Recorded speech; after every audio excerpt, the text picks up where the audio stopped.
ഒരു ദിവസം അമേരിക്കയിലെ കാലിഫോർണിയയിൽ ഒരു പരാതി ഫയൽ ചെയ്യാണ്. മധ്യവയസ്കരായ മുഹമ്മദ് ബസീഖിനും തൻ്റെ ഭാര്യയ്ക്കുമെതിരെ തങ്ങളുടെ അയൽവാസികൾ തന്നെ നൽകിയ പരാതിയായിരുന്നത്. ഈ ദമ്പതികൾ തുടർച്ചയായി കുഞ്ഞുങ്ങളെ ദത്തെടുക്കുന്നുണ്ടെന്നും ആ കുഞ്ഞുങ്ങളെല്ലാം വളരെ പെട്ടെന്ന് തന്നെ മരണപ്പെട്ടു പോകുന്നുണ്ടെന്ന അസ്വാഭാവികത തുടർന്നായിരുന്നു പരാതി ഫയൽ ചെയ്തത്. ഈ കുഞ്ഞുങ്ങളെല്ലാം ദിവസങ്ങൾക്കുള്ളിൽ അല്ലെങ്കിൽ മാസങ്ങൾക്കുള്ളിൽ തന്നെ മരണപ്പെട്ടു പോകുന്നുണ്ടെന്ന യാഥാർത്ഥ്യമായിരുന്നു ഇത് അന്വേഷിച്ച പോലീസിന് കണ്ടെത്താൻ സാധിച്ചത്.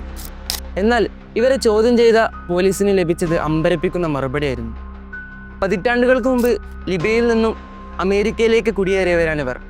1990-കൾക്ക് ശേഷം മാരകമായ രോഗം ബാധിച്ച് മാതാപിതാക്കളാൽ ഉപേക്ഷിക്കപ്പെട്ട് മറ്റാരുമില്ലാത്ത പിഞ്ചു കുഞ്ഞുങ്ങളെയായിരുന്നു ഇവർ ദത്തെടുത്തിരുന്നത്. അനാഥാലയത്തിലെ നിറം മങ്ങിയ സാഹചര്യത്തിൽ നിന്നും മാറി കുറച്ചു കാലമെങ്കിൽ അവർ നല്ല രീതിയിൽ ജീവിക്കട്ടെ എന്ന നല്ല മനസ്സായിരുന്നു ഈ പ്രവർത്തനങ്ങൾക്ക് പിന്നിൽ.